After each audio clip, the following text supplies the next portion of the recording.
안녕하십니까. 오늘 지하철 5호선 김포 연장을 위한 해법이라는 주제로 열리는 제19회 김포시의회 정책토론회 개회식 사회를 맡은 김포시의회 도시환경팀장 손정재입니다.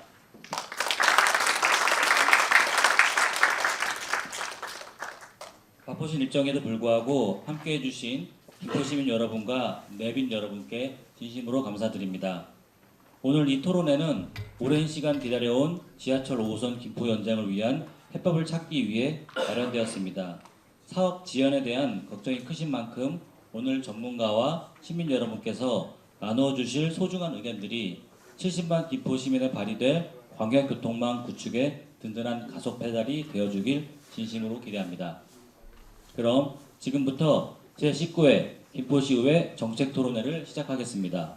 먼저 국민의례가 있겠습니다. 모두 자리에서 일어나 앞에 있는 국기를 향해 주시기 바랍니다.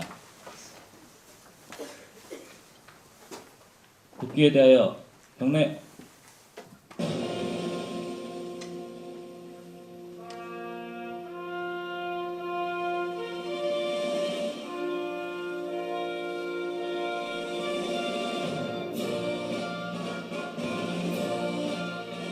나는 자랑스러운 태극기 앞에 자유롭고 정의로운 대한민국의 무궁한 영광을 위하여 충성을 다할 것을 굳게 다짐합니다.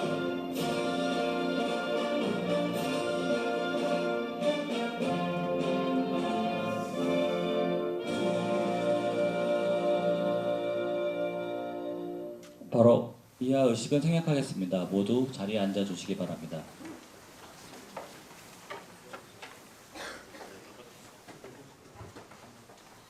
그럼 지금부터 오늘 토론회에 참석해 주신 분들을 소개해 드리겠습니다. 먼저 김포시의회 의원님들을 소개하겠습니다. 유메희 도시환경위원장님 참석하였습니다. 김기남 의회운영위원장님 참석하였습니다. 유영숙 의원님 참석하였습니다. 오강현 의원님 참석하였습니다. 권민찬 의원님 참석하였습니다. 이희성 의원님 참석하였습니다. 오늘 정책토론회 좌장을 맡으신 김인수 의원님 참석하였습니다.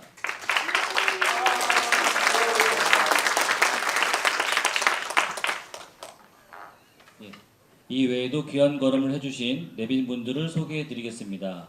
먼저 이형록 김포도시공사 사장님 참석하였습니다. 이남주 어린이집 회장님 참석하였습니다.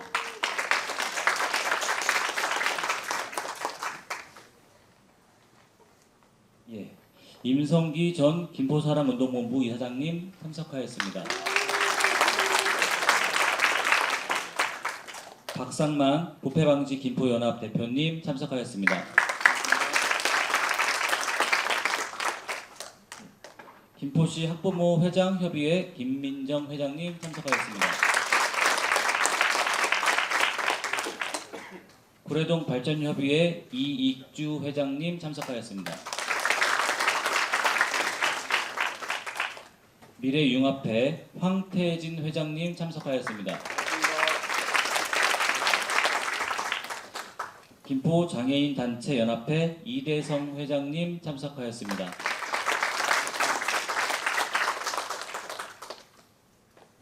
황순호 전 시의원님 참석하였습니다.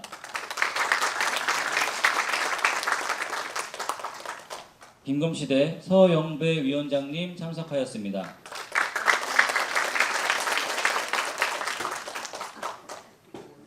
김포사랑운동본부 이상직 이사장님 참석하였습니다. 고천읍지역 발전협의회 기원종 회장님 참석하였습니다. 지금 막 오신 의원님 계시는데요. 시의원님 계시는데요. 김현주 시의원님 참석하였습니다. 오늘 김포시의회 정책토론회를 주최하고 항상 시의회 발전과 시민의 목소리를 담기 위해 늘 앞장서고 계신 김포시의회 김종혁 의장님을 소개합니다.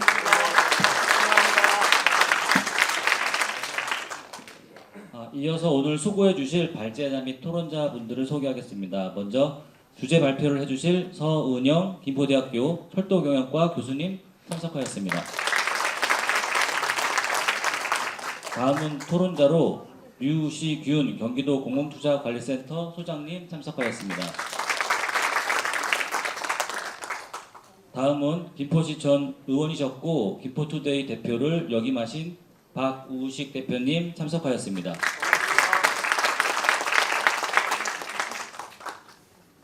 다음은 전 한양대 도시대학 원장을 역임하시고 현재는 한양대 명예교수이자 김포대학교 철도경영과 투빙교수로 활동 중이신 원재무 교수님 참석하였습니다. 한 분 더 소개해드리겠습니다. 김포문화원의 박윤규 원장님 참석하였습니다.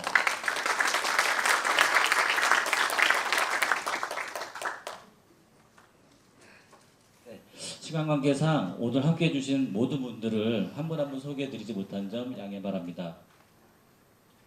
다음은 오늘 토론회 진행 순서를 말씀드리겠습니다. 오늘 토론회 진행은 김종혁 김포시의회 의장님 인사 말씀에 이어 기념 사진 촬영 끝으로 1부 순서를 마치겠습니다. 2부 순서는 서은영 교수님의 주제 발표에 이어 류시균 경기도 공공투자관리센터 소장님, 박우식 전 김포시의회 의원님, 원재무 교수님 차례로 지정 토론을 진행하겠습니다. 그럼 김종혁 의장님의 인사 말씀이 있겠습니다.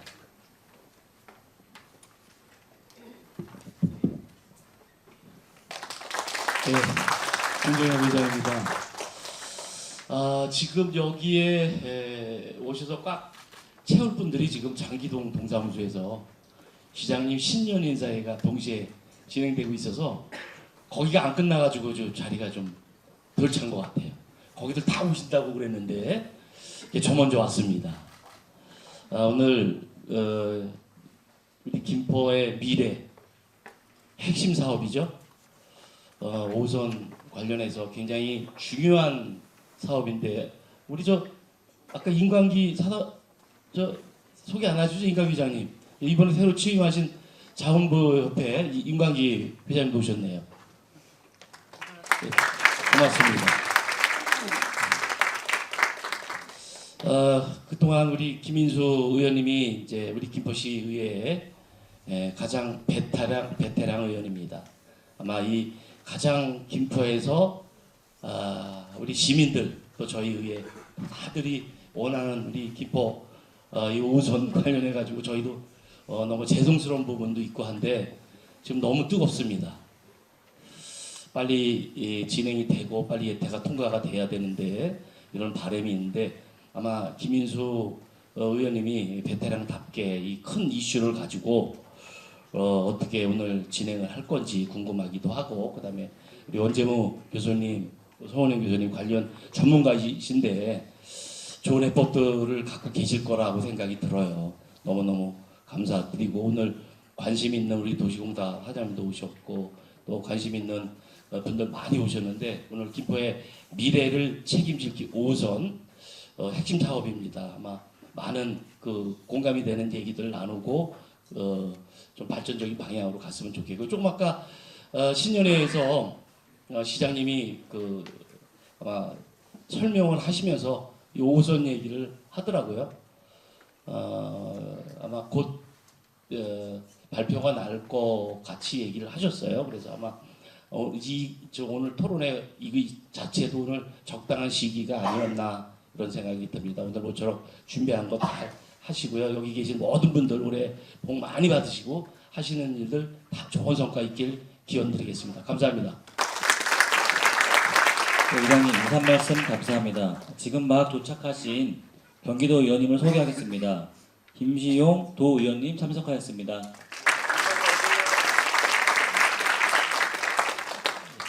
이어서 기념 촬영이 있겠습니다. 참석하신 내빈 여러분께서는 단상 위로 올라와 주시기 바랍니다. 발제자 및 토론자 분들께서도 단상 위로 올라와 주셔서 사진 촬영 함께 해주시면 감사하겠습니다. 감사합니다. 이상으로 토론회 1부 진행을 마치고 바로 2부 순서를 진행하겠습니다. 이제 본격적인 토론회를 시작하겠습니다. 먼저 서건영 교수님께서 심도 있는 주제 발표를 해주셨는데요. 교수님을 앞으로 모시겠습니다. 네, 인사드리겠습니다. 오늘 발표를 맡은 서은영 교수입니다.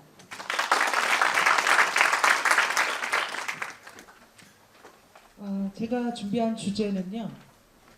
앞에서도 여러 분 말씀하셨지만 서울 5호선 김포 검단 연장에 대해서 오늘 발표를 할 예정입니다. 부제목으로 수도권 서부광역교통의 위기 극복과 미래 경쟁력 확보 방안에 대해서 준비했습니다. 김포시는 한강 신도시 개발과 함께 인구 50만을 넘어 곧 70만 대도시로 도약하고 있습니다. 광역교통망은 그 속도를 따라가지 못하는 인프라 지체 현상이 아주 전형적으로 보여주고 있는데요. 이는 유일한 철도 노선인 김포 골드라인의 혼잡률로 인해서 불편을 넘어서 시민의 안전까지 위협을 받고 있는 사회적 재난 수준에 다다랐습니다. 김포 교통 인프라의 구조적 한계를 두 가지로 한번 생각을 해봤습니다. 단일 노선의 한계라는 거죠. 김포 골드라인은 경전철 규모로 아예 처음부터 제작이 됐기 때문에 아침 저녁 출퇴근의 어떤 폭발적인 증가로 인해서 수요를 감당하기에는 구조적 요소로서도 불가능합니다. 도로는 또 어떻습니까? 올림픽대로 등 주요 간선 도로마다 정체 현상이 엄청나기 때문에 도로 교통의 포화 상태도 한몫을 하고 있습니다. 서울 접근성이 저하됨과 동시에 김포시가 도시 경쟁력 약화로 원인이 난 상황에서 세 가지로 생각을 해봤을 때 서울의 어떤 주요 업무지구로 진입하기 위해서는 다중 환승이 강제되면서 통행 시간이 과다하게 소요됩니다. 이는 다중 환승의 비효율이라고 하겠습니다. 김포 시민은 삶의 질 저하는 기본적이고 삶의 질 저하로 인해서 도시 자체의 자족 기능을 상실하게 되고 있습니다. 이는 정책 불일치로 인해서 2기 신도시에 이미 김포 한강 이 컴팩트 시티를 준비하는 이 상황에서 정책이 지금 광역철도가 늦어짐에 따라서 정책이 불일치가 되고 있습니다. 다음은 서울 5호선 연장 노선 추진 현황을 한번 보시겠습니다. 2024년 1월 19일에 대광위에서 중재안을 발표했죠. 검단 신도시의 2개 역과 감정동의 1개 역 신설 계획을 발표합니다. 2024년 7월에 제4차 광역교통 시행계획 본사업으로 반영이 되면서 이때까지만 해도 저희가 이제 막 들뜨는 시기가 됐었죠. 그래서 제6차 재정사업평가위원회를 통과하고 예비 타당성 조사 대상으로 선정이 이때 됐습니다. 지난 25년 7월에는 예타의 어떤 비씨값이 일에 미치지 못한다는 이유로 경제성 확보 실패로 어떤 사업이 지금 지연되고 있는 오늘날 현실을 맞이하게 됩니다. 자, 노선도를 보시면 서울 5호선 연장 노선도입니다. 파란색이 이제 김포 쪽인데요. 서울 방화역에서 출발해서 인천 검단을 거쳐서 김포까지 연결되는 노선입니다. 2031년 개통을 목표로 했고 25.8km 기준으로 봤을 때 총 사업비는 3조 3,302억 원으로 저희에게 알려지고 있습니다. 다음은 대강에서 검단하고 김포 시민 이 노선 갈등이 지금 심각하기 때문에 대강에서 중재안 노선도로가 또 나와 있었는데요. 김포시는 조정안을 수용했으나 인천시는 원당지구가 이제 역사 4개에서 빠짐에 따라서 역사 2개로 이제 좀 추려졌거든요. 신검단 중앙역과 인천은 아라역이 해당되는데요. 여기에 이제 원당지구 주민들이 반발이 지금 거셉니다. 사업 추진의 어떤 핵심 쟁점을 네 가지로 한번 추려봤습니다. 인천 검단 내 역개수 때문에 김포시와 인천시는 지금 심각한 갈등이 봉합되지 않은 지자체 간 갈등이 하나의 원인이 돼 있고요. 두 번째는 이제 BC 분석입니다. BC가 지금 BC가 1.0이 안 된다고 해서 지금 이거 가지고 경제성 미달로 지금 우리가 치우쳐 있다는 거. 세 번째는 이제 우리가 같이 고민해봐야 될 비용 문제입니다. 비용 문제는 국비, 지방비, 서울시 이 모두가 부담을 가지고 영향을 미쳐야 되는데 지자체 간의 합의가 신속하게 이루어져야 된다고 생각합니다. 그리고 네 번째 이제 핵심 쟁점은 지금까지도 협의가 미뤄지고 예비 타당성 계속 거론하고 있고 이게 과연 2031년에 개통이 될지는 지금 미지수인 상태에서 저희가 사업 지연 우려를 지금 추진 사업 핵심 쟁점 네 번째로 제가 꼽아봤습니다. 자, 그럼 앞에서 말씀드린 경제성 분석의 딜레마에 빠져 있는데요. BC 값이라는 거는 우리가 위치가 김포시가 수도권 외곽에 특수한 상황이 과연 고려됐을까 하는 문제점을 제시합니다. 이 방식이 평가 방식의 문제로 급격한 인구는 우리가 유입이 예정돼 있고 극심한 혼잡도가 안전 가중치를 또 작용하고 있죠.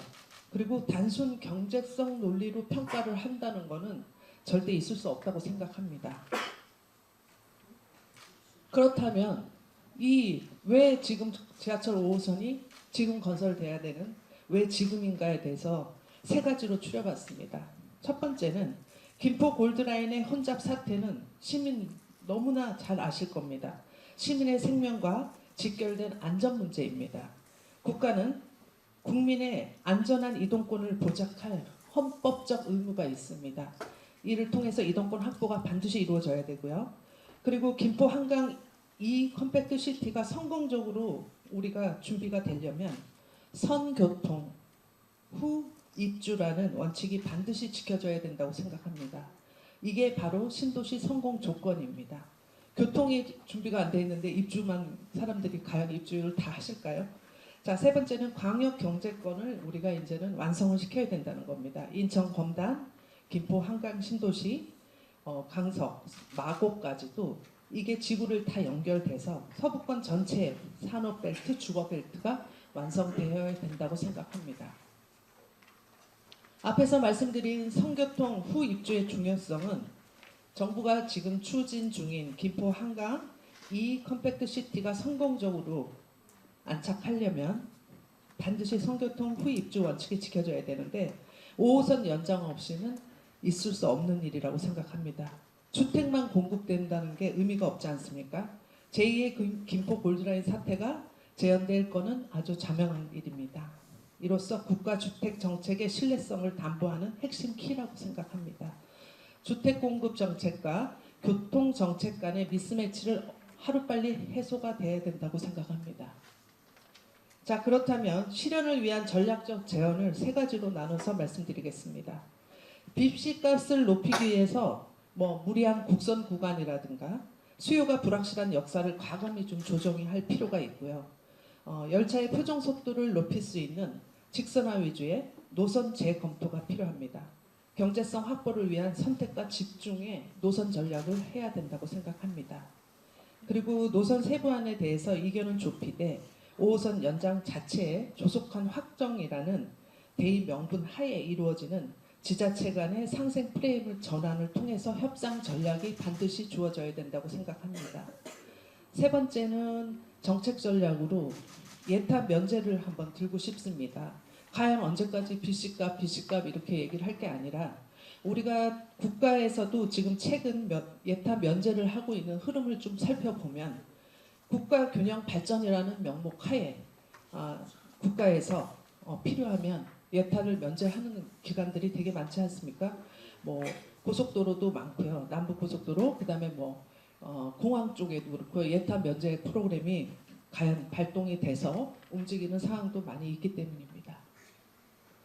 자, 노선 효율화 및 수요 창출 전략을 통해서 우리는 노선은 당연히 확실한 역사를 좀 만들어서 표정 속도까지도 고려해서 직선화 구조로 좀 이루어야 되고요. 수요 창출 연계라는 거는 아까 말씀드렸던 그 지구의 역세권 고밀 개발을 통해서 수요 예측을 적극적으로 반영해야 된다고 생각합니다. 자, 비용 분담 문제는 서울시의 협조 확보가 당연히 필요하죠. 방화 차량 기지 이전이라든가 건폐장 처리 문제, 운영비 분담에 대해서 김포시가 전향적이고 구체적인 안을 제시를 더 확실하게 해야 될 것 같습니다. 그리고 무엇보다 중요한 김포시와 인천시가 기재부와 대강위를 상대로 한 목소리를 내야 하는 시기입니다. 지자체 공동 대응이 반드시 필요합니다. 세 번째는 비용 분담도 유연성 있게 국비, 지방비, 서울시 부담 문제를 좀 분담 구조를 유연하게 할 필요가 있습니다. 끝으로 제가 말씀드리고 싶은 얘기는요. 지하철 5호선은 지금이 아니면 기회가 없다는 겁니다. 서울 5호선, 김포 검단 연장은 김포 시민에게 있어서 선택이 아닌 생존의 문제라고 생각합니다. 이 지옥철 탈피를 할 유일한 희망입니다. 이 지하철 5호선은 생김에 따라서 경제성 논리를 넘어서 국민 안전을 최우선으로 해야 된다고 생각하고요. 정부와 지자체는 즉각적인 사업 확정과 착공에 나서야 할 시기입니다. 김포시는 모든 행정력을, 정치력을 집중해야 된다고 생각합니다. 누군가는 2031년이 과연 개통이 되겠어? 2033년이라고 말씀하는 관계자분들도 많이 들었습니다. 지금 현재 우리는 BC값 0.1, 0.2 차이로 사업의 가부가 결정된다는 한가한 시점이 아니기 때문입니다. 오늘 끝까지 들어주셔서 감사합니다.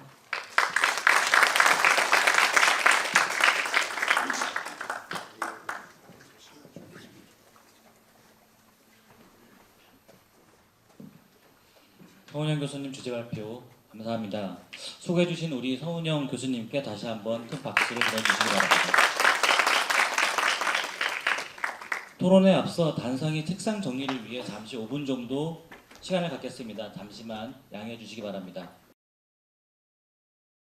안녕하십니까. 2026년 제19회 김포시의회 정책토론회 지하철 5선 김포 연장을 위한 해법의 좌장을 맡은 김인수 의원입니다. 인사드리겠습니다.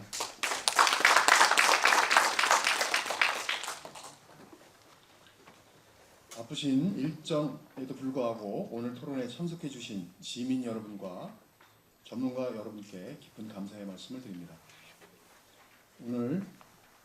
먼저 오늘 토론회 주제 발표를 맡아주신 김포대학교 철도경영과 서은영 교수님께 감사의 말씀을 드립니다. 오늘 토론회는 지하철 5호선 김포 연장 사업이 장기간 지연되고 있는 구조적 원인을 점검하고 이 사안을 단순한 교통 불편을 넘어 시민의 안전과 이동권, 나아가 국가 광역교통 정책의 책무라는 관점에서 재조명하기 위해 마련되었습니다. 그간 본 사업은 경제성 중심의 평가체계, 노선 및 지자체 간 이견, 비용 분담 문제 등 여러 가지 제약으로 인해 예비 타당성 조사 단계에 머물러 왔습니다. 그러나 급격한 인구 증가와 극심한 혼잡이라는 수도권 서북부의 특수성이 현행제도에 충분히 반영되고 있는지에 대해서는 근본적인 검토가 필요합니다.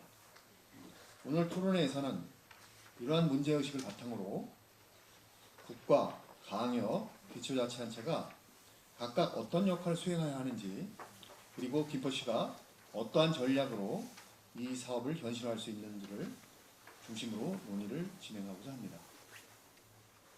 토론의 취재 및 진행 순서에 대해서 말씀드리겠습니다. 오늘 토론회에서는 예비 타당성 조사 제도의 한계, 광역교통 정책의 방향성, 시민 체감과 행정 실행 과제를 중심으로 지정 토론 방식의 논의를 진행하겠습니다. 차제 서은영 교수님의 발제는 지하철 5호선 김포 연장 논의를 단순한 노선 검토나 기술적 타당성의 문제가 아니라 왜 이 사업이 현행 제도 안에서 반복적으로 지연될 수밖에 없는지에 대한 구조적 질문으로 이끌어 주셨습니다. 특히 김포의 인구 규모와 실제 이용 수요, 장거리 통행에 따른 안전 문제를 고려할 때 예비 타당성 조사 중심 평가 체계가 과연 이 사업의 필요성과 시급성을 충분히 담아낼 수 있는가에 대해 근본적인 문제를 제기해 주셨다고 생각합니다. 오늘 토론은 이 문제의식을 출발점으로 삼아 제도적으로 무엇이 이 사업을 가로막고 있는지, 그로 인해 김포 시민들이 어떤 부담을 감내하고 있는지, 그리고 지금 시점에서 어떤 현실적인 선택과 대안이 가능한지를 단계적으로 짚어보는 시간이 될 것입니다. 이어서 토론을 진행해 주실 토론자분들을 소개해 드리겠습니다. 먼저 유시균 소장님이십니다.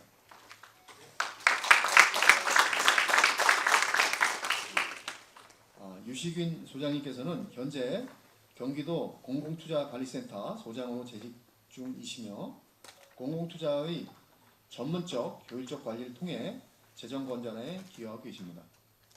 경기연구원에서 약 25년간의 연구를 수행하신 도로계획 및 타당성 분석 분야 전문가로 경기도 건설본부 설계자문위원, 경기도 교통영향평가 심의위원회 위원을 역임하셨습니다. 다음은 박우식 전 김포시의회 의원님이십니다. 네, 반갑습니다. 전 김포시의회 도시환경위원장으로 재직하시며 도시계획과 교통, 지역 현안 전반에 대해 활발한 의정활동을 펼치셨고 김포시 교통 문제와 광역교통 체계 개선에 대해 지속적으로 문제의식을 제기해 오신 분입니다. 또한 전 김포투데이 대표로서 지역 언론 현장에서 행정과 의회, 시민을 잇는 가교 역할을 수행해 오셨습니다. 마지막으로 원재무 교수님이십니다.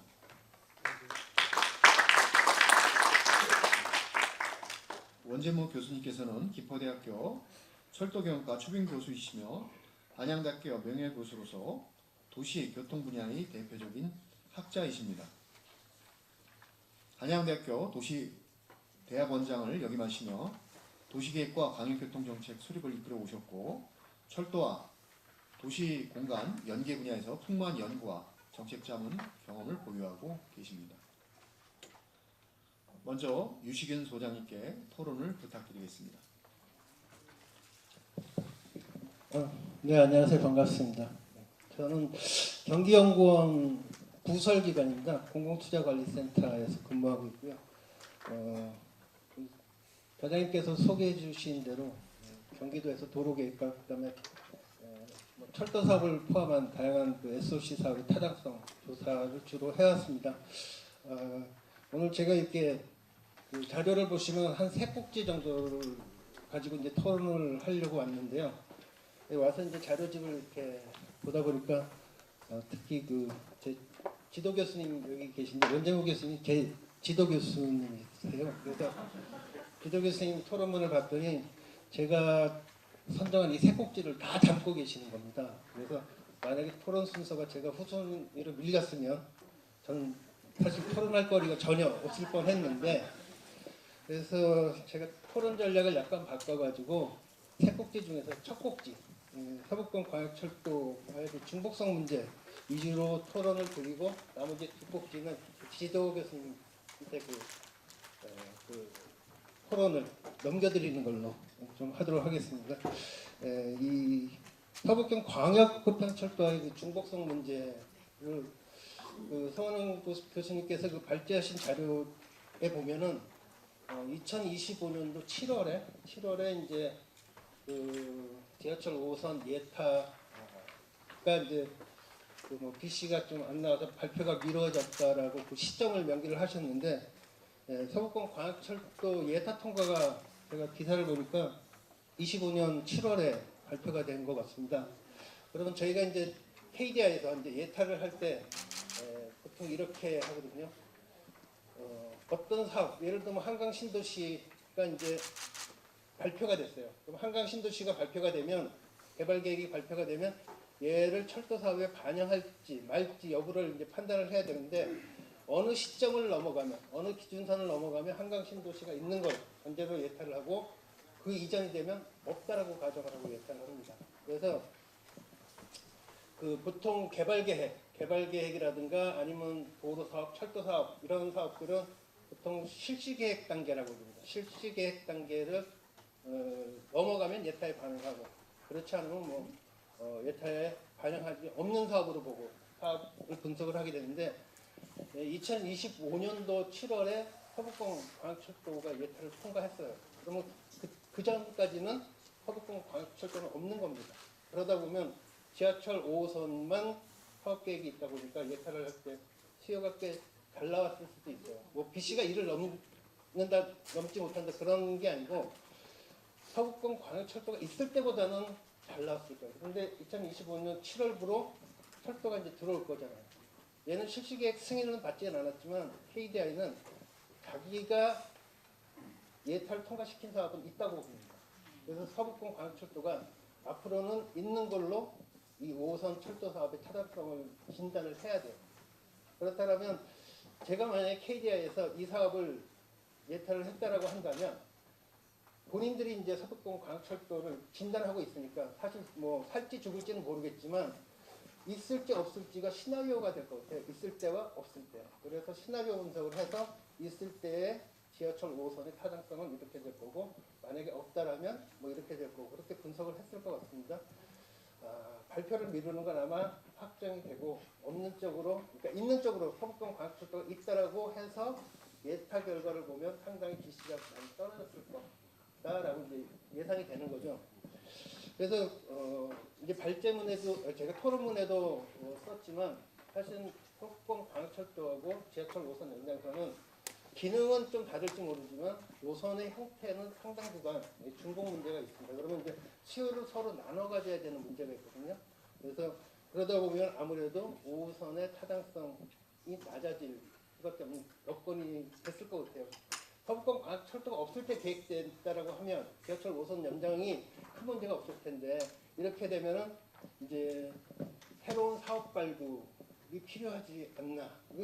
발제문에도 그 내용을 황운영 교수님 지적을 하셨는데 기존 선보다는 새로운 타당성 있는 노선을 발굴하는 게 필요하다라고 좀 제안을 드리고 싶고 제가 이제 경험한 것 중에 이제 저도 서울시 지하철 노선 연장 사업의 타당성 조사를 대도시권 광역교통위원회에서 의뢰를 받아서 수행을 한 적이 있습니다.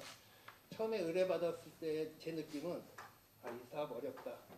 제 감은 그랬어요. 이 사업 어려울 것 같다. 왜 그랬냐면 이 철도라는 게 이게 도심 구간을 이렇게 쭉 지나가도 사실 타당성 확보하기가 쉽지 않을 만큼 사업비가 비싼데 얘는 산을 하나 지나가야 돼요.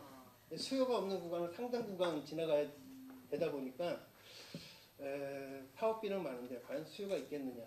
그래서 그러면서 이제 저희가 예타 타당성 조사를 진행하는 과정에서 저희는 나름대로 이 사업의 타당성을 높이기 위해서 서운영 교수님 발제문에도 있듯이 역을 줄여도 보고 왜냐하면 역을 하나 줄인다는 건 어찌 보면 그 역 사업비 자체를 아예 삭감하는 효과가 있기 때문에 비용을 상당히 많이 낮춥니다. 그래 보기도 하고 또 뭐 예를 들면 산을 지나가는 구간에 대해서는 저렴한 공사비로 도심 구간보다는 아무래도 공사비를 낮출 수 있거든요.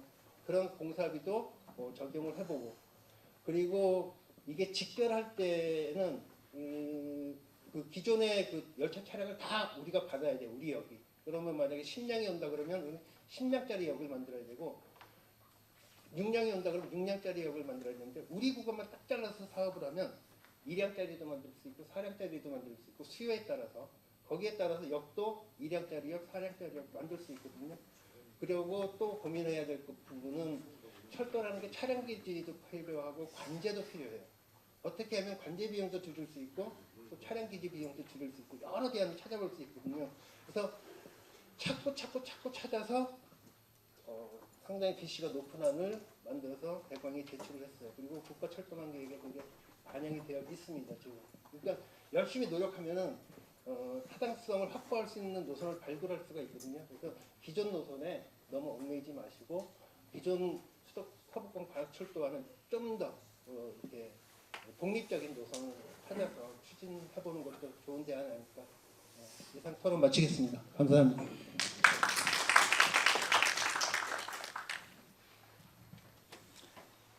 예, 유시경 소장님 말씀 잘 들었습니다. 이번 첫 번째 토론에서는 지금 왜 지하철 5호선 연장 사업이 정체되고 있는지 그런 문제점에 대해서 지적을 잘 해주신 것 같아요. 서울시 사례에 직접 또 거기에 또 전문가로서 참여를 하셨던 그 사례를 보자면서 우리가 참고할 점을 많이 시사해 준 것 같습니다. 결국 본 사업이 단순한 경제성 문제가 아니고 결국 이 얘기는 어떠한 기준으로 국가와 광역, 기초자치단체가 역할을 설계하고 정책 결정을 어떻게 할 것인가, 제도 설계와 정책 판단의 문제라는 것을 다시 한번 환기시켜주는 대목이 아닌가 그런 생각을 해봤습니다. 이러한 제도적 논의를 바탕으로 다음 토론에서는 이러한 지연이 김포 시민의 일상과 지역사회에 어떤 부담과 영향을 주고 있는지 중심으로 살펴보겠습니다. 다음은 박우식 의원님께 토론을 부탁드리겠습니다. 네. 먼저 이런 중요한 시점에 시적절한 토론회를 주관해 주신 김포시의회와 김인수 의원님께 감사하다는 말씀을 좀 드리겠습니다. 김포는 이 교통과 뗄래야 이제 뗄 수 없는 그런 관계가 있는 도시가 되어 버렸습니다. 그래서 너무나 중요하고 김포 시민의 일상에 평온함을 빼앗아갈 수준까지 이르렀기 때문에 하루빨리 이 김포시 교통 문제를 해결하기 위한 이 해법들이 도출돼야 된다라는 좀 생각이 듭니다. 먼저 제가 이제 발표할 내용을 말씀드리기 전에 제 개인적 경험을 좀 말씀을 드리면, 제가 2015년에 김포시 마산동으로 이사를 왔었습니다. 그 당시에는 이제 골드라인이 개통하기 전이었고, 제가 당시에 이제 신촌에 사무실이 있었는데 당시 M6117 버스로 출퇴근을 하였습니다. 그 편도로 신촌까지 가는데 1시간 반, 그러니까 비가 오면 2시간, 눈이 오면 3시간이 걸렸습니다. 당시에는 지금 이제 강력버스가 입석이 금지되어 있지만 당시에는 그냥 꽉 찬, 그 입석도 뭐 억지로 이제 낑겨서 이제 타야 되는 그런 이제 신세였죠. 지금과 같은 이제 겨울철이었는데 기억이 남는 거는 눈이 많이 왔어요. 정말 신촌에서 제가 살고 있는 마산동까지 오는데 3시간이 걸리더라고요. 그 버스가 가지를 못하고 거의 기어가는 수준이었습니다. 죽음의 공포를 느꼈다고 표현해도 가장이 아닐 정도로 심각함을 저는 그 당시 느꼈습니다. 제가 김포로 이사 올 때까지만 해도 그 전에 제가 부천에 이 중동 신도시에 살다가 김포 한강 신도시를 왔는데 뭐 같은 신도시니까 큰 차이가 없겠지라는 막연한 생각으로 왔었는데 저의 그 막연한 생각이 정말 이 어이없이 틀렸다라는 것을 제가 몸소 체험을 했었습니다. 그로부터 10년이 지났지만 여전히 달라진 건 없어요. 올림픽대로 정체 문제는 더 심해지면 심해졌지 나아졌다라는 얘기를 제가 들어보지는 못했습니다. 두량짜리 골드라인이 개통되었지만 우리가 뉴스로 접하는 소식은 어떻습니까? 숨을 제대로 쉬지 못해서 승객 시민분들이 쓰러졌다. 이런 정말 21세기 대한민국에서 상상도 못할 그런 뉴스를 우리 김포 시민들이 겪고 있습니다. 이러한 교통 지옥의 상황들을 저도 몸소 겪었고 10년이 지난 지금도 변하지 않는 이 현실을 과연 어떻게 우리가 해결하고 극복해야 될 것인가, 그 부분에 대해서 저도 많이 이제 고민하고 노력을 해 왔었고, 오늘 제 생각의 일단을 뭐 짧게나마 좀 밝히는 시간을 좀 가져보도록 하겠습니다. 저는 이 5호선 문제 해법은 조금 우리가 단순하게 접근을 해야 된다라고 생각합니다. 제가 이 단순하게 접근해야 된다라고 말씀을 드린 이유는 뭐냐면, 우리가 당연히 받아야 될 것을 받지 못하고 있다라는 그 문제의식에서 저는 출발을 해야 된다고 생각을 합니다. 이 한강 신도시를 조성한 그 주체는 누굽니까? 국토부죠. 국가입니다. 국가의 필요에 의해서 이 공공주택 사업을 한 것입니다. 아파트만 지어놓고 사람을 가서 살라고 하면 상식적으로 말이 안 되잖아요.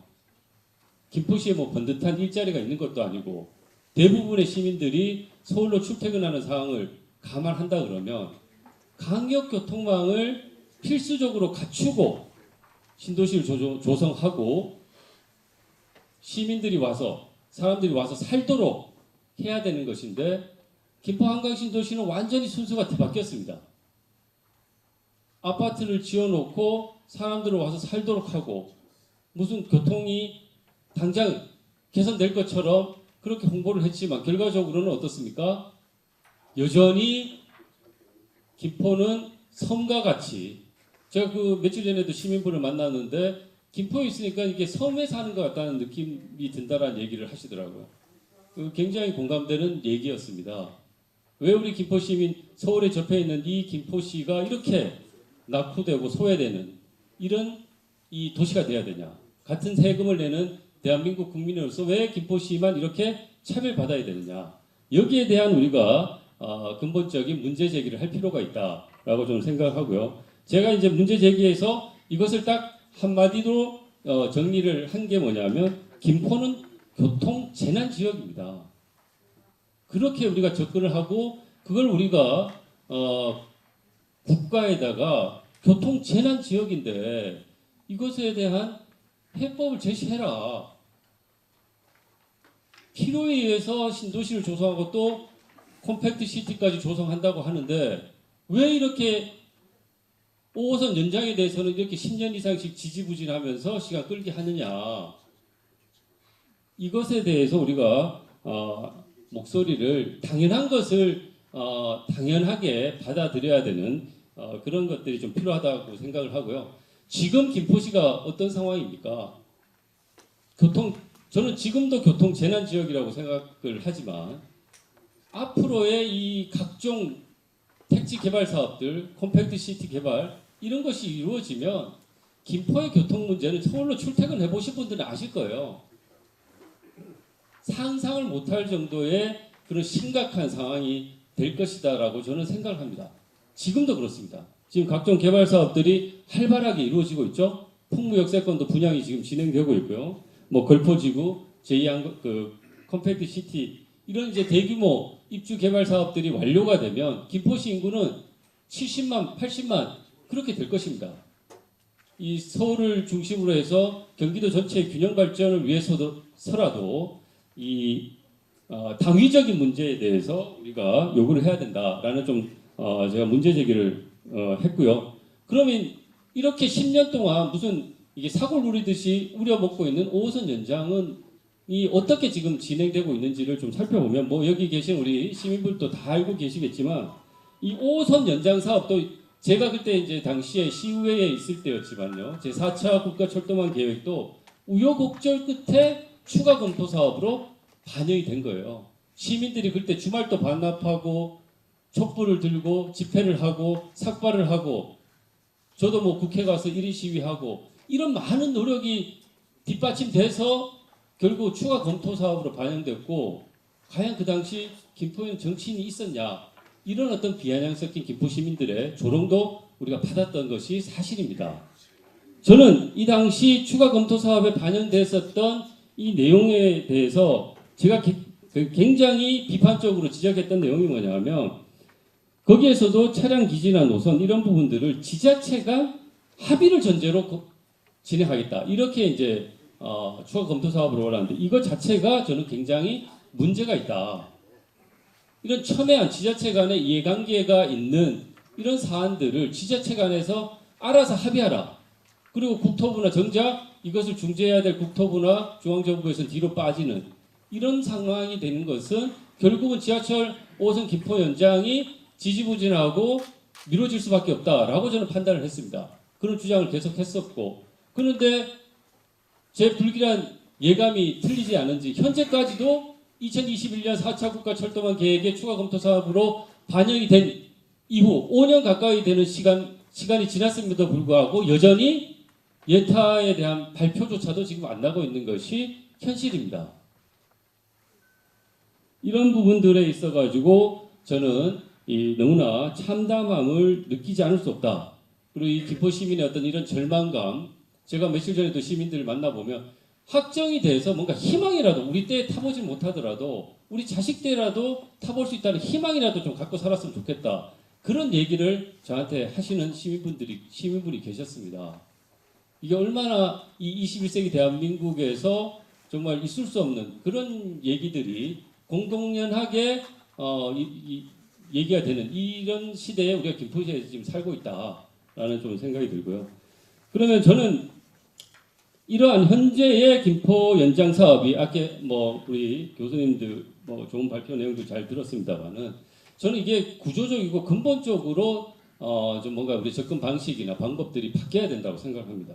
지금 현재 우리 이 5호선 김포 연장 사업은 지자체 합의에 과도하게 의존하는 구조로 되어 있습니다. 아까 제가 그 문제점에 대해서도 말씀드렸지만 이게 지금 뭐 인천이든 서울이든 김포든 다 자기들 지자체 입장에서 손해보지 않는 장사하려고 하는 것이죠. 이것을 지자체 간 합의를 해라 라고만 던져놓으면 과연 제대로 자율적으로 합의가 될 것이냐, 저는 쉽지 않다고 생각합니다. 지금도 여전히 그 생각에는 변함이 없고요. 그래서 이 중앙정부, 특히 국토부, 대강이 적극적인 중재자와 조정자 역할을 해야 됩니다. 사실 그 역할을 방기하고 있다고 저는 생각합니다. 그러니까 국가 이 중앙 기관의 역할을 조금 더 적극적으로 해서 이 노선에 대한 강제력을 좀 행사를 해서라도 이 사업에 속도를 붙여나갈 필요가 있다라는 좀 생각이 들고, 행정 절차 같은 경우도 지금도 너무 지연이 됐어요. 왜 김포 시민들은 지금 10년 이상 되는 시간을 김포 이 5호선 연장이 곧 될 것 같은 그런 신기루가 잡히지 않은 신기루 같은 얘기들을 들으면서 10년이라는 세월을 보냈는데 여전히 이 예타 발표도 나지 않고 사업이 언제 진행될지 모르는 이런 지지분한 상황을 또 감내를 해야 되냐, 또 선거철이 다가왔으니까 또 우려먹기식으로 하려고 하는 거 아니냐, 이런 어떤 불신들을 과연 어떻게 극복해 나갈 것이냐, 여기에 대해서 저는 이런 더 이상 김포 시민들을 더 이상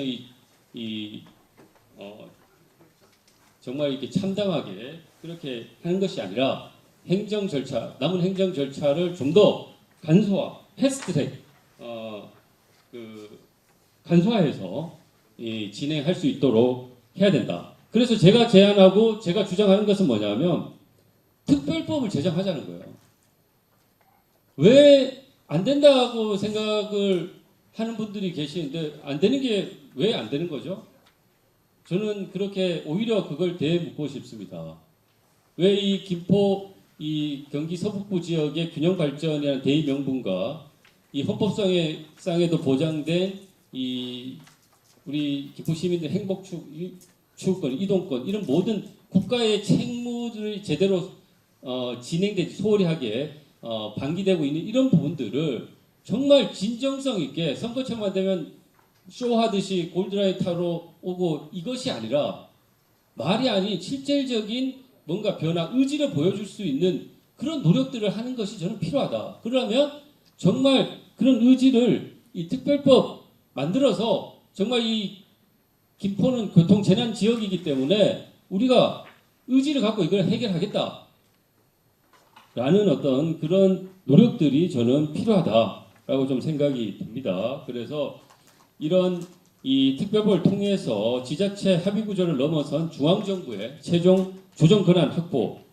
노선 차량 기지를 강제적, 일괄적으로 결정하는 구조를 마련하고 예타나 행정 절차들은 신속하게 처리할 수 있는 방안, 그리고 재정에 대한 부분들도 국가 책임을 좀 더 명확히 하고 사업 지연 시 발생하는 사회적 비용도 국가 차원에서 관리할 수 있도록 해야 된다. 저는 이렇게 주장을 하고 싶습니다.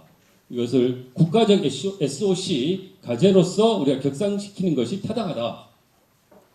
그래서 이런 특별법은 우리 지금도 많은 국가적 차원의 SOC 사업에서 진행이 되고 있습니다. 빛이 잘 안 나와도 그 정책적 필요에 의해서 진행되는 사업들이 있습니다. 제가 자료에도 짧게 찾아본 내용이지만 뭐 달빛철도 건설을 위한 특별법 이것도 이제 뭐 광주에서 대구까지 이렇게 철도로 연결하는 사업이잖아요. 이런 사업도 특별법 통해서 지금 현재 추진을 하고 있고 대구 경부 통합신공항 건설을 위한 특별법도 최근에 통과된 걸로 제가 알고 있습니다. 이런 사례들만 비춰봤을 때 저는 충분히 이 김포의 교통 문제를 해결하기 위한 이 특별법 제정은 그 명분과 필요성이 다른 어떤 특별법보다도 우선한다고 저는 생각을 합니다. 그런 부분들을 우리가 좀 우리 같은 목소리를 낼 필요가 있고 지금 또 김포에 민주당 국회의원님 두 분 계시잖아요. 또 민주당이 다수당이시고 저는 의지만 있다면 충분히 해낼 수 있다고 생각합니다. 그분들이 진정성 있게 김포교통, 김포 시민들의 이런 이 교통의 어떤 고통을 정말 이제 빨리 해결해야 되겠다라는 의지를 갖는다라고 하시면 이런 특별법 제정에 좀 앞장서 주시기를 제가 좀 부탁을 드리겠습니다. 저 마지막으로 김포가 더 이상 이 교통 지옥, 곧 교통 불편이라는 이런 오명을 가진 신도시에서 이제는 벗어나야 됩니다. 이 교통 불편과 교통 지옥 상황은 김포 시민에게는 지금 어쨌든 굉장히 당연한 듯이 인식되고 있고 조금이나 여건과 여유가 되면 김포 탈출이 답이다라는 어떤 이런 인식들이 젊은 세대들에게 상당히 퍼져 있는 것. 이건 김포 미래의 지속 가능성을 굉장히 낮추는 그런 일이라고 저는 생각합니다. 그래서 이런 김포의 시민의 일상과 안전, 노동 생산성까지 위협받는 교통 재난 지역 이 과제들을 김포 연장 사업은 국가가 책임지고 해결하는 특별법 제정을 통해서 빠른 시일 내에 조속한 착공과 개통이 이루어질 수 있도록 노력하는 것이 필요하다. 그러지 않았을 때 김포 교통 문제는 향후 더 큰 국가적 사회적 비용으로 돌아와서 국가에 더 큰 부담이 될 것이다라고 생각합니다. 네, 제 발표는 여기서 마치도록 하겠습니다. 감사합니다.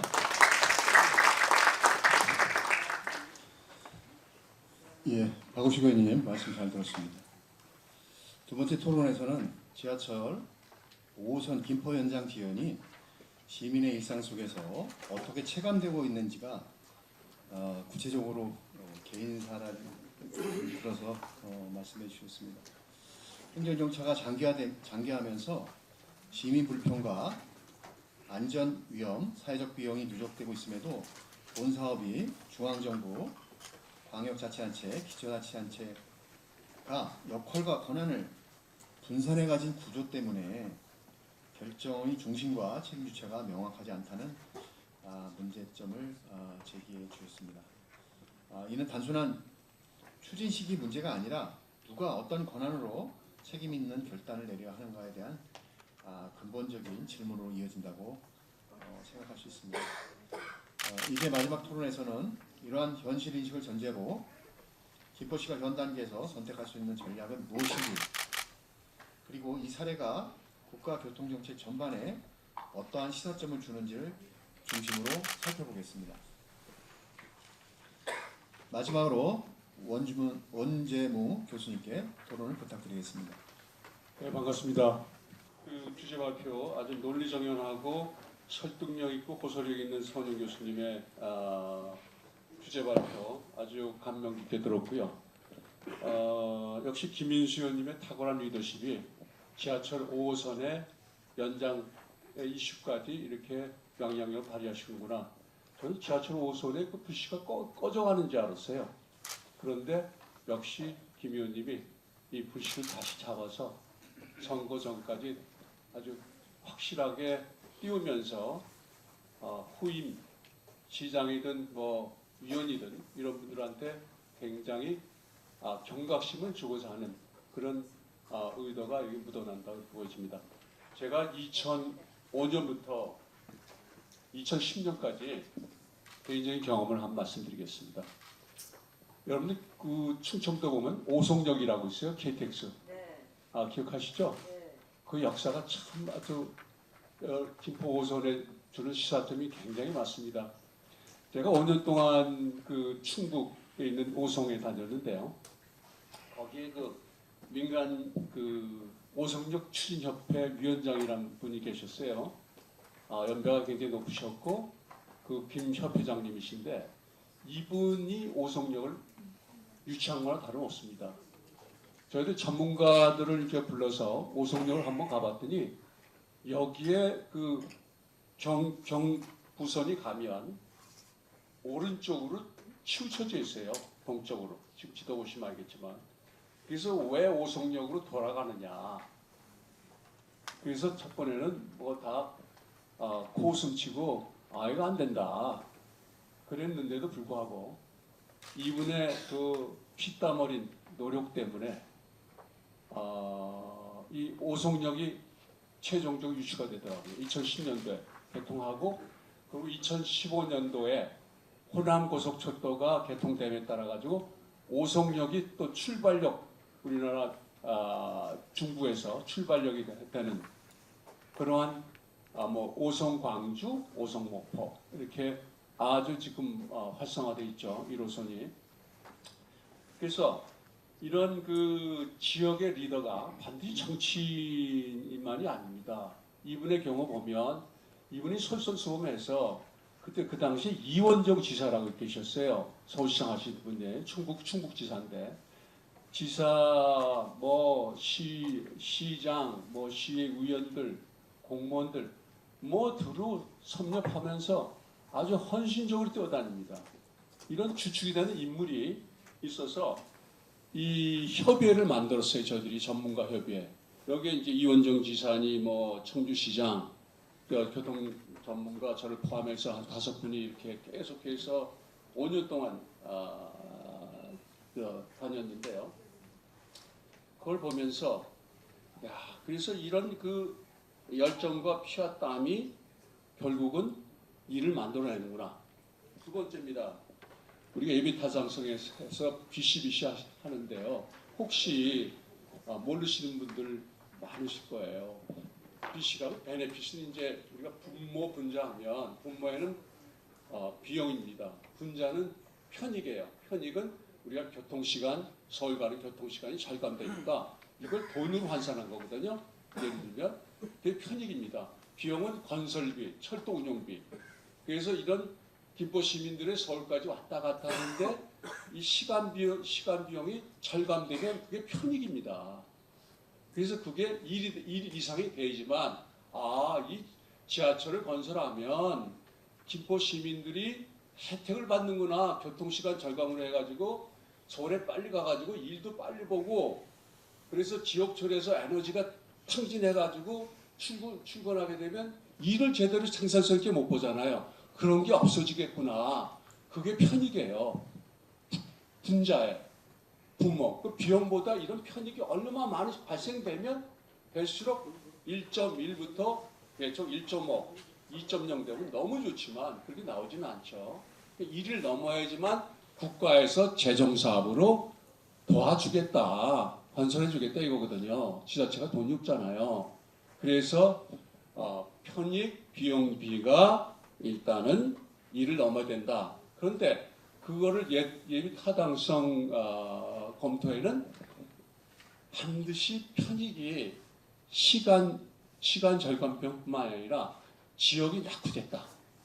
수도권은 너무 지금 발전하는데 우리 지역은 너무 지금 농촌 지역이 많고 우리 지역은 진짜로 발전이 안 돼.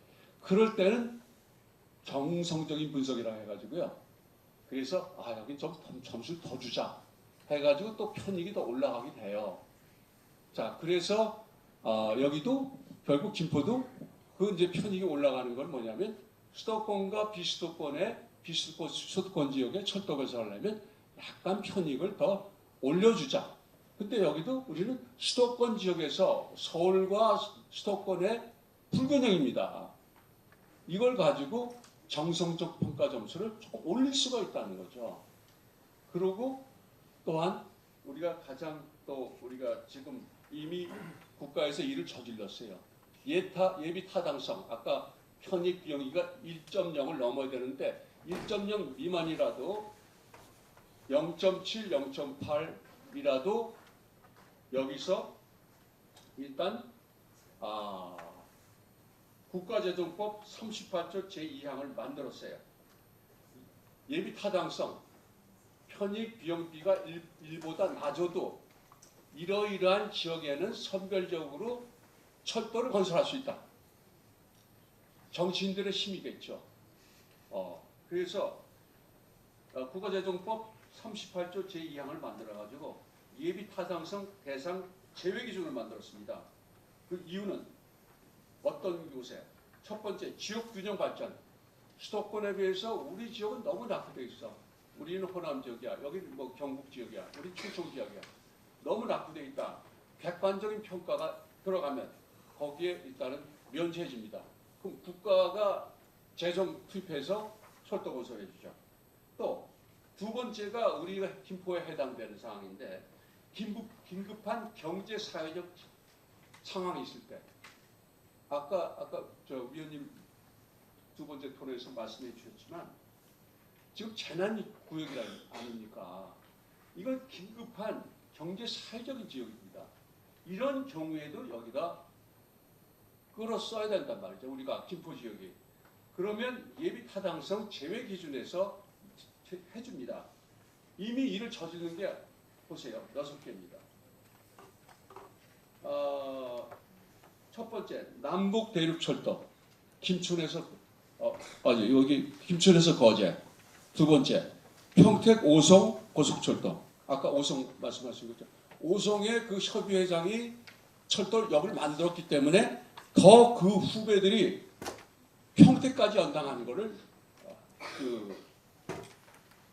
똑같은 방법, 선배가 추진한 똑같은 방법으로 실현을 시켰어요. 얼마나 큰 역할을 했습니까? 그 협회장님이. 그 다음에 세 번째 충북선 고속화. 철도가 이제 기존 철도를 고속화시키는 거죠. 한 180km 나와요. 그래도 고속철도는 뭐 300km 나온다지만. 자, 네 번째 새만금 국제공항. 요번에 작년 재작년 사고 난 데 있죠. 그 예비 타당성 면제했어요. 정치적인 논리가 굉장히 강하게 작용했다 그러죠. 다섯 번째 대구 산업철도. 산업단지를 철도망으로 연결하는 거예요. 이것도 받았어요. 그 다음에 대구시 지하철 2호선. 지하철 2호선도 하잖아요. 거기에는 숨은 정치력, 피와 땀이 있는 겁니다. 아니 정부에서 가만히 있는데 해줘요? 그저 낙후됐으니까 우리가 보니까 당신네 낙후됐어. 그럴 분들이 누가 있어요? 중앙정부에서. 본인들이 끄집게 뛴 겁니다. 그래서 여기에 김포에 리더가 없다는 거예요.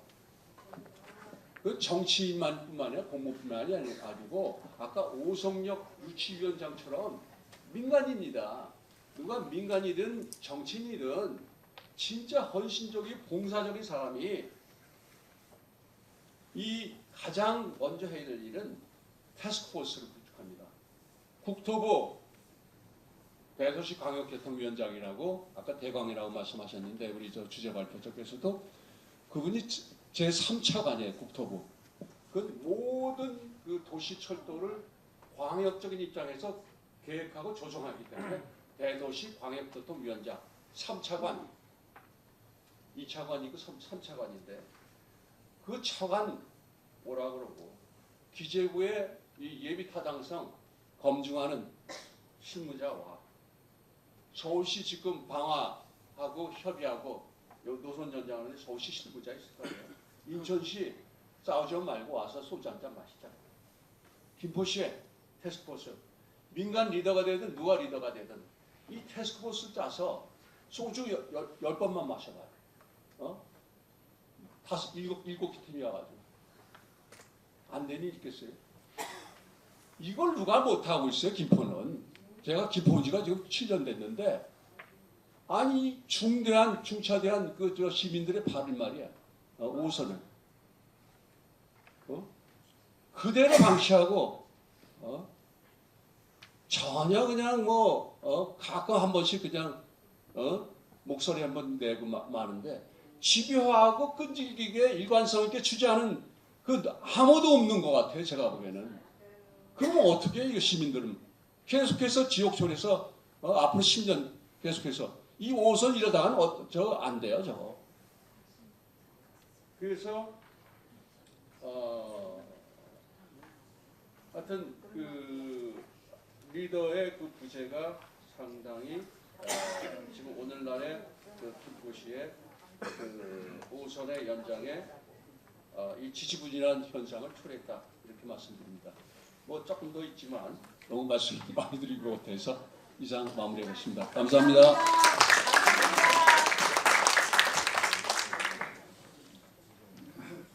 네, 원재부 교수님 수고했습니다.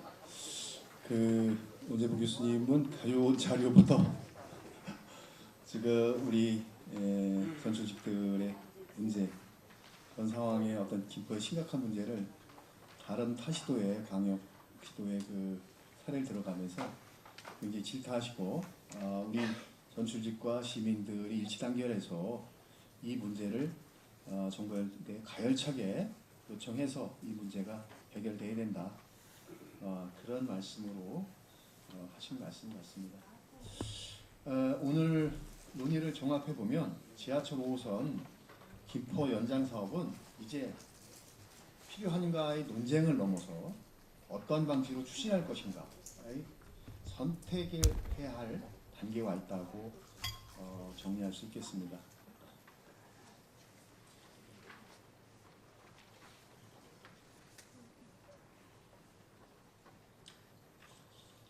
오늘 토론을 통해 지하철 5호선 김포 연장 사업은 단순한 교통 개선이 아니라 수도권 서부의 구조적 교통 문제에 대응하기 위한 국가적 과제라는 점이 더욱 분명해졌습니다. 경제성 평가의 한계, 지자체 간의 조정 문제, 중앙정부 역할의 중요성과 함께 단계적 추진과 제도 보완이라는 현실적인 해법도 함께 논의되었습니다. 이제 이러한 논의를 바탕으로 시민 여러분의 질의응답을 이어가도록 하겠습니다. 질문하신 시민 여러분들께서는 손을 들어주시고 간략한 자기소개와 질문할 분을 지목하신 후 질의해 주시면 감사하겠습니다. 예. 먼저 손 드시면. 마이크 혹시 있어요? 네, 이쪽에 마이크. 네, 안녕하십니까. 저 김포시 윤양동에 거주하고 있는 박세훈이라고 합니다. 김포 5호선 연장 사업의 성공을 위해서 경제성 확보와 신속한 사업 추진 방법이 필요하다고 생각하는데요. 경제성을 올리기 위한 방안으로 평면 환승 방식과 차량을 8량에서 4량으로 축소하는 방식도 검토가 필요하다고 좀 생각합니다. 그리고 신속한 사업 추진을 위해 민자 사업 방식도 함께 검토가 필요하다고 생각하는데 이에 대해서 어떻게 생각하시는지 궁금합니다. 그래서 답변은 어느 패널 중에서 우리 누가 뭐 서은영 교수님 아니면 원재부 교수님 예예. 평면 환승하고 두 번째는 뭐죠? 차량을 8량에서 4량으로 줄이는 거고요. 4량으로요. 네. 그렇게 해서 올리겠어. 평면 환승은 혹시라도 처음 듣는 분 계실지 모르겠는데 이제 지하철역에서요. 지금 골드라인은 힘들어요. 이 상대식 역사이기 때문에 철도를 건너가지 못하잖아요. 크게 다치니까. 근데 섬식이라고 중앙에 플랫폼을 놓습니다. 그 중앙에 플랫폼을 놓으면 양쪽에 열차가 쓰잖아요. 그러면서 장기역에서 환승이 된다. 지하철 5호선하고 만약에 그렇다면 장기역에서 문을 나오자마자 건너면 5호선으로 막바로 타요. 그게 한 뭐 5m밖에 안 되죠. 이 거란 얼마나 편리합니까? 그렇게 홍콩 가보시면 그렇게 해요. 그 대신 이제 공사할 때 사전에 꽈배기로 들어와야 돼요. 왜냐면 지하철 문이 이제 닫으니까 꽈배기 들어와서 이렇게 맞춰야 되거든요. 여기 와서 이렇게 내려서 여기 가려면 그런 것들이 있는데 지금의 골드라인이 상대식이라 이 레일이 깔려있기 때문에 그걸 건너가지 못하잖아요. 지금 골드라인 갖고는 힘들다 그런 말씀을 해요. 그래서 그 섬식 바로 내려서 건너편에서 환승하는 섬식의 옆 지하철 플랫폼 구조가 교수님 마이크 좀 잡고 좀 설명해. 예. 그리고 이제 BC 편입 비용비 올리기 위해서 8량을 4량으로 어떻게 줄이면 어떻겠느냐. 근데 양의 문제라고 보다도요. 좋은 질문 해주셨는데 이게 지금 2량 아니에요? 2량이면 이게 플랫폼이 차 4량 못 다니죠. 그죠? 지금 5호선 관련 말씀하신 거지 그 골드라인 말씀하시는 게 아니거든요. 아, 5선이요. 인자를 전제로 했을 때 아, 인자 전제로. 비용을 줄이기 위해서 8량을 4량으로 줄이고 네. 평면화적으로 직결이 아닌 그래. 하겠다는 그 말씀을 하시면 그거에 대한 답변을 주실 것 같아요. 네네네. 지금 혹시 질문하신 분 어떤 직업을 갖고 계신지 여쭤봐도 될까요? 저는 감정평가법인에 있습니다. 아, 네. 아까 제가 정리를 해보니까 평명 환승 방식 얘기하셨고요.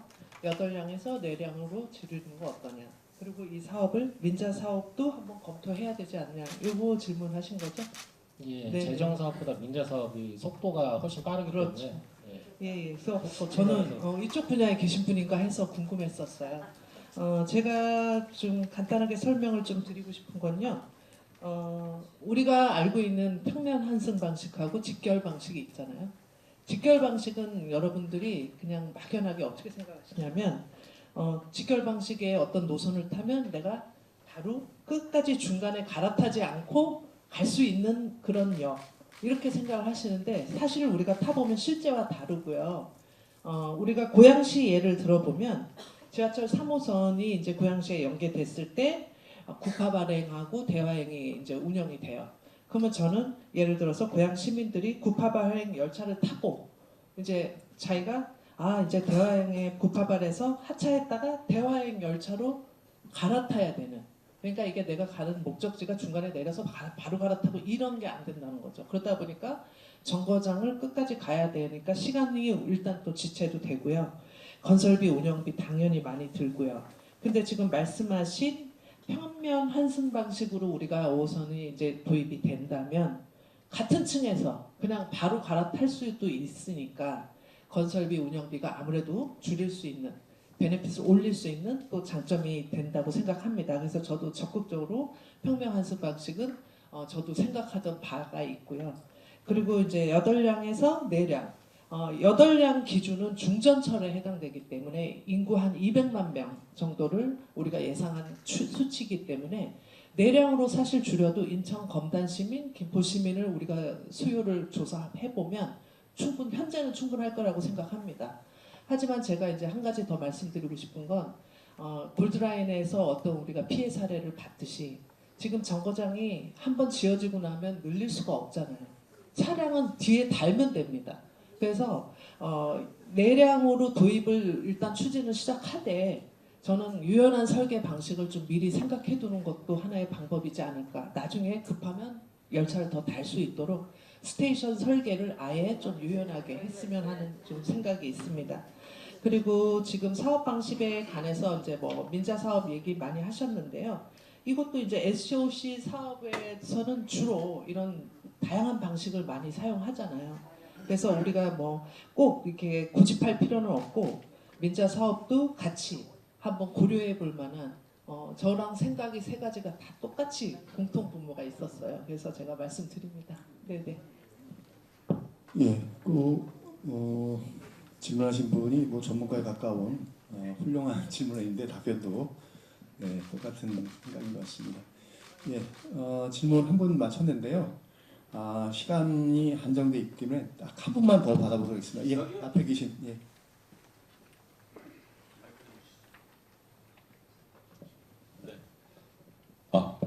저는 전 김포사랑운동본부 전 이사장입니다. 오늘 주제 발표를 해주신 서은영 교수님 그리고 또 원재무 교수님이 제가 김포대학교 시어과정 할 때 학장님이시고 담당 원장님이셨습니다. 그때 강의를 잘 봐서 교육을 잘 받아서 제가 많이 똑똑해졌습니다. 그래서 마이크도 잡을 수 있게 됐습니다. 감사드립니다. 제가 이제 2가지를 좀 말씀을 드리고 싶어요. 사실 국민은 정치를 결정하고 또 정치는 그 지역의 경제라든지 교통 문제, 교육 문제를 결정한다고 생각을 해요. 사실은 그래서 국민이 뽑은 정치가 잘하느냐 못하냐에 따라서 국민이 또 새로운 정치를 또 바꿔내기도 하고 그런 힘이 있다고 생각합니다. 이 자리에 사실 원재모 교수님께서 말씀하셨듯이 저는 이 자리에 김포의 두 국회의원들이 다 와 계시고 지도위원들이 다 와 계신 줄 알았어요. 말하는 사람만 있고 듣는 사람은 없어요. 정작 들어야 될 사람은 없어요. 아무리 이 자리에서 좋은 해법이 나오고 정말 전문가님들 이렇게 어렵게 모셨는데 김포 정치인들은 없어요. 이거 누가 이거 5호선을 중앙에 가서 누가 저희들이 가야 되나요? 이거 우리 시민들이 정말 이거 심각하게 받아들이셔야 된다고 생각을 합니다. 이게 자칫 우리 시민들이 염려하는 부분이 지금 5호선 이 문제가 박우식 의원님 정말로 우리 시민들이 정말 느낄 수 있는 어떤 공감할 수 있는 말씀을 잘 해주셨는데 10년 전부터 와 있는데 지금까지 안 된 이유가 이게 정말로 시민을 위한 정치가 아니고 본인들의 정치를 위한 정치 때문에 늦어졌다. 이게 타이밍 정치, 선거 때만 되면 꺼내는 정치, 움직여서 실천하는 정치 해야 되는데 계산된 정치 때문에 이게 우리가 지금 시민들이 피해를 보고 있습니다. 제 말이 정말 전달됐으면 좋겠습니다. 자칫 5호선이 또 6.3 지방선거에 의해서 그 선거용으로 또 이용될까봐 아까 이제 그 의원님도 다 오셨는데 국민의힘 의원님 다 계셨어요. 민주당 의원님도 도시환경위원회에서 하는 위원장님도 다 나와보시더라고요. 그래서 이게 김포의 이 현실이구나. 진영을 따져서 내 쪽이 아니면 나가버리고 이게 너무 안타깝더라고요. 그래서 우리 시민들이 이번 지방선거 아까 원재무 교수님이 리더자가 없다고 말씀하셨는데 리더자는 있습니다. 김병수 시장님은 지금 시장님은 김포의 교육이라든지 환경이라든지 관광이라든지 엄청 열정적으로 하고 계세요. 사실은 그런 정치인들이 뒷받침이 안 돼서 싸움하다 보니까 이게 안 되는 겁니다. 리더자가 힘을 발휘할 수 있게끔 주변에서 힘이 돼줘야 되는데 그게 잘 안 되고 있어요. 네, 맞아요. 이런 문제 때문에 제가 이런 걸 좀 지적하고 싶어서 이 5호선을 6.3 선거용으로 쓰지 말아라 라는 걸 전달하고 싶어서 마이크 잡은 거고, 두 번째는 아까 유시근 소장님께서 BC값을 말씀하실 때 도시 방역급행철도 BC값이 이미 예타가 통과돼서 BC값이 거의 정해졌기 때문에 5호선 BC값이 안 나온다고 말씀하셨잖아요. 저는 개인적으로 사실 GTX 이거는 실패 노선이라고 생각을 하거든요. 지금 김포 시민이 당장 필요한 5호선이거든요. 바로 서울로 갈 수 있는. 그래서 사실 전문가들이 좀 이 GTX 급행 철도를 바꿔서 5호선 먼저 하고 이건 좀 나중에 하는 건 어떠냐. 그렇게 하면 BC값이 올라갈 거 아니냐는 생각이 들어요. 이런 부분을 좀 건의해서 하실 수 있는 건 아닌지 그렇게 질문 좀 드려보겠습니다. 고맙습니다. 저는 유시변 부장님께서 설명을 답변해 주셔서 방금 주신 질문에 제가 참 답하기 어려운 게요. 한번 사업이 예타를 통과하면 그 노선이 간다라고 벌써 그 기대를 갖고 있는 주민들이 계시거든요. 근데 그 사업 없던 걸로 하고 뭐 다른 거에를 또 다시 예타한다고 하면 또 이 편가르기 싸움밖에 되진 않기 때문에 아마 그런 일은 잘 없을 거고요. 아까 그 제가 했던 예타 사업의 예를 들어드리면 유사 노선이 예타 통과된 노선이 있었어요. 아까 참 어렵다고 본 것 중에 하나가 뭐 산을 통과하는 이 어찌 보면 상당히 불용 구간도 있었지만 옆에 유사한 노선이 하나 예타를 통과한 게 있거든요. 그래서 저 사업이 전제되면 이 사업 수요가 많이 떨어지겠구나라고 했는데 얘는 또 그 수요를 많이 가져와요. 그러다 보니까 얘는 살았는데 얘 이후로 그 사업 예타를 했으면 걔는 아마 떨어졌을 거예요. 얘가 있다고 치면. 그러니까 선우가 바뀌면 결과도 바뀔 수 있는 건 맞습니다. 그런데 이제 벌써 살아있는 걸 죽이고 얘를 한번 살려보자라는 거는 우리나라의 그 시스템상으로는 작동되지는 않는 것 같고요. 아까 그 평면 환승 말씀하신 거에 대해서 제가 좀 더 부연 설명을 드리자면 제가 타당성 검토한 연장 노선이 그런 거거든요. 직결을 하면 6량을 받아야 돼요. 여기. 기본적으로 본선에 6량이 왔다 갔다 하니까 직결을 하면 걔를 받기 위해서 6량짜리 역을 만들어야 되는데 저희가 거기서 끊고 평면 환승시키고 출발을 시키면 6량이 안 필요해요. 수요가 그만큼 필요 없거든요. 6량은. 그래서 2량도 할 수 있고 4량도 할 수 있고 그러면 역도 2량짜리, 4량짜리를 줄일 수 있어서 비용을 줄일 수 있습니다. 말씀하신 것처럼. 또 근데 직결하면 장점이 뭐냐면 관제 비용을 줄일 수 있어요. 왜냐하면 본선의 관제를 그대로 활용을 하면 되는데 끊는 순간에 이거 관제를 따로 둬야 된다. 왜냐하면 여기는 서울시철도, 광역철도거든요. 다른 시스템이다 보니까 여기 또 추가 비용이 또 관제가 들어가고 역사는 뭐죠? 차량기지 문제도 또 있어요. 직결하면 차량기지 어떻게 기생해서 좀 확장해서 쓸 수 있는데 자르는 순간에 들어오지, 이 본선 차량기지는 서울에 있거든요. 들어오지 마가 되니까 우리가 또 차량기지를 또 별도로 만들어야 되고 그래서 얻는 게 있고 잃는 게 있습니다. 그래서 그 조합이 어떠냐에 따라서 결과가 좋아질 수도 있고 또 나빠질 수도 있고. 근데 거기에 마지막으로 민자는 타당성 조사하다가 얘가 타당성이 있으면 민자 유치 가능성을 다시 진단하게 되어 있습니다. 제도상. 그래서 예타가 잘 되면 그 다음에 민자로 갈지 말지를 또 확인하는 단계가 있기 때문에 그거는 뭐 걱정 안 하셔도 되지 않을까 생각이 듭니다. 이상입니다. 질문은 이 정도로 마무리하겠습니다. 존경하는 김포 시민 여러분, 그리고 오늘 토론에 참여해 주신 모든 분들께 다시 한번 감사드립니다. 오늘 토론을 통해 분명해진 점은 지하철 5선 김포 연장은 더 이상 경제성 수치만으로 판단할 사안이 아니라는 것입니다.